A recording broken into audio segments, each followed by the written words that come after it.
नमस्कार, आप सभी का ज्ञान संगम में स्वागत है। और इस वीडियो में हम अनुसूचियों से संबंधित चीज़ों को जानेंगे, देखेंगे कि कितनी अनुसूचियां मूल संविधान में थी और कितनी अनुसूचियों को हमने शामिल किया और कब कब शामिल किया। इन सारी चीज़ों को हम इस वीडियो के माध्यम से देखेंगे।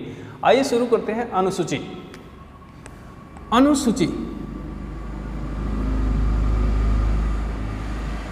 तो मूल संविधान में अनुसूचियां 8 थी, जबकि संविधान संशोधन के माध्यम से हमने 4 और अनुसूचियों को शामिल किया और इस प्रकार वर्तमान में 12 अनुसूचियां हैं। संविधान में वर्तमान में कितनी अनुसूचियां हैं? 12 अनुसूचियां हैं। आइए देखते हैं कि प्रथम अनुसूची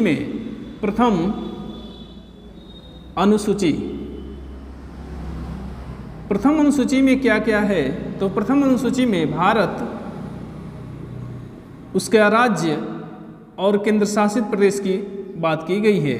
केंद्र शासित प्रदेश, प्रथम अनुसूची में भारत, राज्य और केंद्र शासित प्रदेश का वर्णन मिलता है, जबकि दूसरी अनुसूची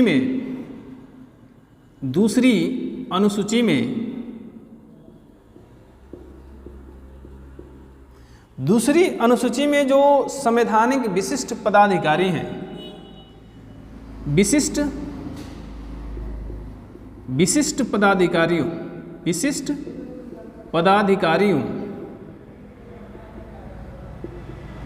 पदाधिकारियों के वेतन भत्तों की बात की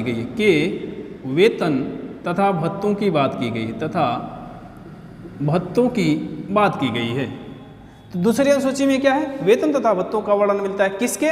विशिष्ट पदाधिकारियों के, संवैधानिक विशिष्ट पदाधिकारियों के वेतन तथा भत्तों की बात की गई है। तीसरी अनुसूची में जो विशिष्ट पदाधिकारी हैं, संवैधानिक विशिष्ट पदाधिकारी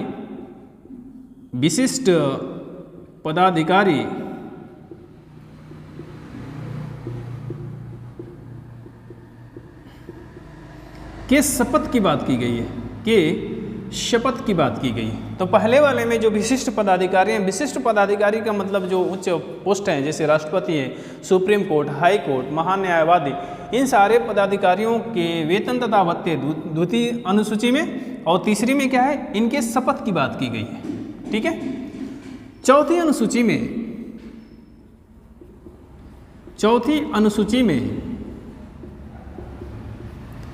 अनुसूची में राज्यसभा के सीटों का आवंटन मिलता है। राज्यसभा के सीटों का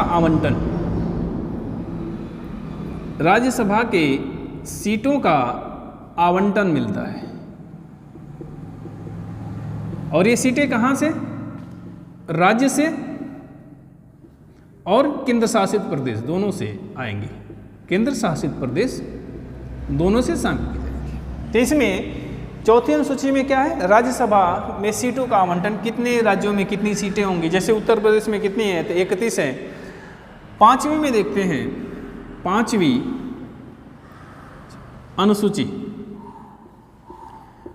अनुसूची में जो अनुसूचित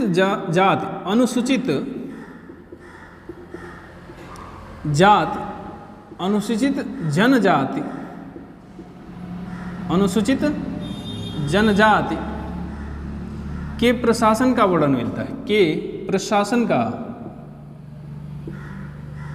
का वर्णन। तो पांचवी में क्या कहा गया है? अनुसूचित जाति जनजाति के प्रशासन का वर्णन। जबकि छठवीं अनुसूची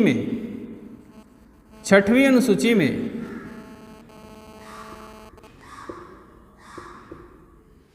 स्पेशली 4 राज्यों के अनुसूचित जाति जनजाति के प्रशासन का वर्णन मिलता है। इसमें 4 राज्य कौन है? असम, मेघालय,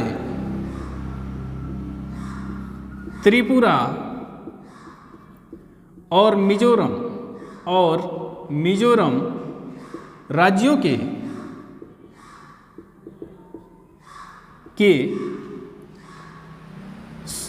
अनुसूचित जाति और जनजाति के प्रशासन का वर्णन छठवीं में मिल जाता है। सातवीं अनुसूची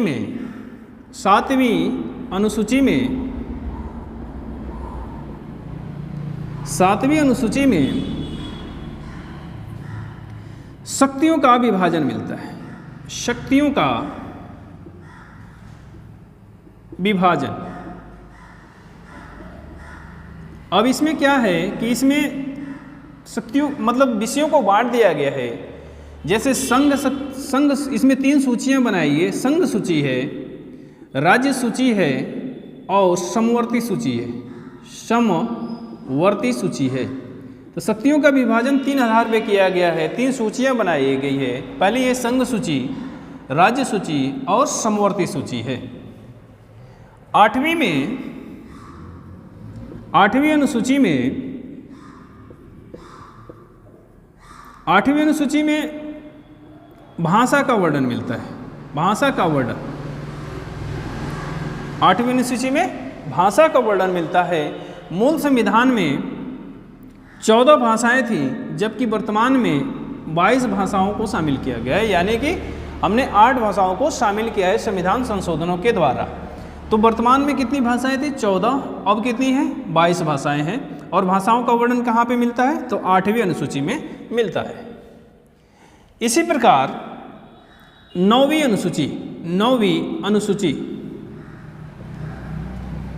अनुसूची को प्रथम संविधान संशोधन के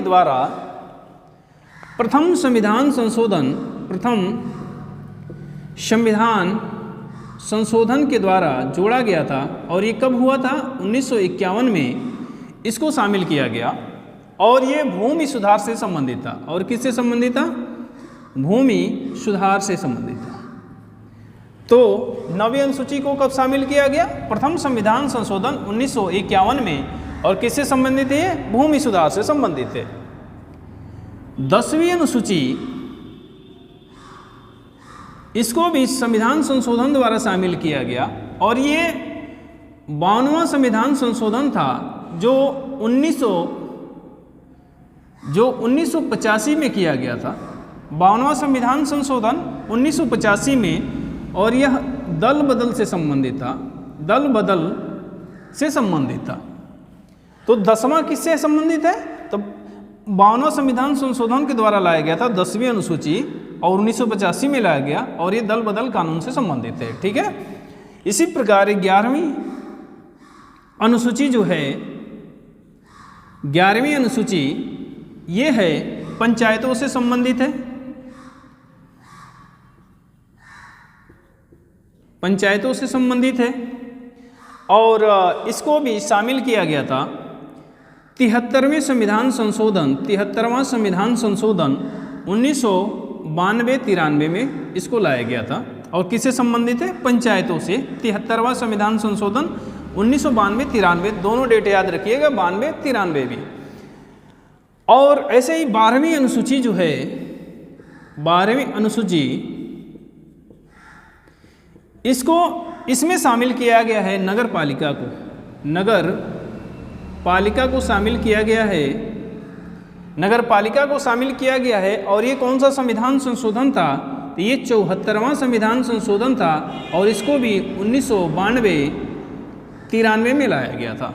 इस प्रकार संविधान में हम देखेंगे तो वर्तमान में कुल 12 अनुसूचियाँ मिलती हैं, जिनमें से हमने 4 को शामिल किया संविधान संशोधनों के द्वारा, जिनमें से हमने 4 को किसको? संविधान संशोधनों के द्वारा शामिल किया है, जबकि 8 अनुसूचियां हमारे मूल संविधान में ही थी। इसमें एक बार हम देखते हैं, प्रथम अनुसूची में भारत राज्य और केंद्र शासित प्रदेश का वर्णन मिलता है, जबकि दूसरी में विशिष्ट पदाधिकारियों के वेतन और भत्ते, और तीसरी अनुसूची में विशिष्ट पदाधिकारियों के शपथ की बात की गई है, जबकि चौथे में राज्यसभा के सीटों का आवंटन मिल जाता है, जैसे राज्य और केंद्र शासित प्रदेशों से जो राज्यसभा में मेंबर जाएंगे। 5वीं अनुसूची में अनुसूचित जाति जनजाति के प्रशासन का वर्णन मिलता है। और इसी प्रकार 6वीं अनुसूची में असम, मेघालय, त्रिपुरा, मिजोरम राज्यों के अनुसूचित जाति और अनुसूचित जनजाति के प्रशासन का वर्णन मिलता है। 7वीं में शक्तियों का विभाजन देखने को मिलता है और 3 सूचियां मिलती हैं यहाँ पे, संघ सूची, राज्य सूची और समवर्ती सूची। 8वीं अनुसूची में भाषा का वर्णन मिलता है। मूल संविधान में 14 भाषाएं थी, जबकि वर्तमान में कितनी है? 22 भाषाओं को शामिल किया गया है। अब 9वीं अनुसूची में इसको प्रथम संविधान संशोधन 1951 में लाया गया था और ये भूमि सुधार से संबंधित था, जबकि 10वीं अनुसूची जो है 92वां संविधान संशोधन के द्वारा लाया गया कब 1985 में, और ये दल बदल से संबंधित था। इसी प्रकार 11वीं अनुसूची पंचायतों से संबंधित है 73वें संविधान संशोधन द्वारा, और कब लाया गया तो 1992-93 में लाया गया था। इसी प्रकार 12वीं अनुसूची नगर पालिका इसमें शामिल है और 74वें संविधान संशोधन द्वारा 1992 और 93 में इसको शामिल किया गया था। इस प्रकार ये अनुसूचियों से संबंधित हमने चीज़ों को जाना, और इस वीडियो में बस इतना ही। आप देखते रहिए ज्ञान संगम को। जय हिंद।